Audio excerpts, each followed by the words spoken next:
دقيقتين بس اشوف الفيديو ده. ايه ده؟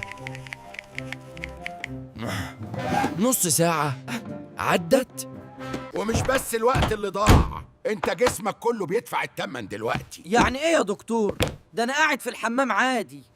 ظهرك بيستغيث. انت دلوقتي رقبتك مايلة لقدام، وده بيخلي وزن راسك يوصل ل 27 كيلو على فقراتك. يعني انا شايل طفل على رقبتي. بالظبط، وعلشان كده بتحس بتنميل في ايدك ووجع في ظهرك وشد في رقبتك اول ما تقوم.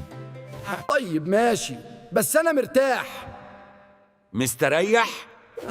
انت داخل على فخ البواسير. ازاي يعني؟ القعدة الطويلة بتعمل ضغط على أوردة المنطقة دي، فالدم يتحاش، والنتيجة بواسير وألم ومشاكل مزمنة. ازاي يعني؟ طيب وده ماله بالحبوب اللي في وشي؟ هنا بقى القنبلة. موبايلك بقى مزرعة بكتيريا.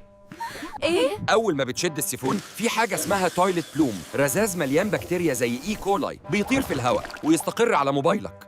يعني أنا بشيل الموبايل وأحطه على وشي؟ بالظبط، وبتنقل البكتيريا لمسام جلدك وتظهر الحبوب اللي مش بتروح.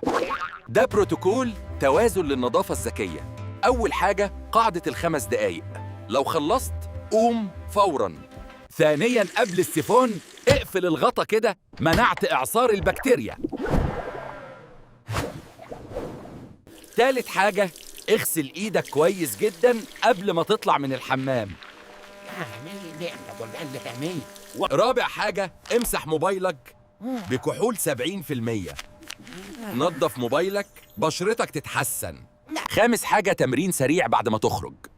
ارفع ايدك لفوق وافرد ظهرك 10 ثواني. ريست للفقرات. يا بطل، المشكلة مش في الموبايل، المشكلة في مكان استخدامه.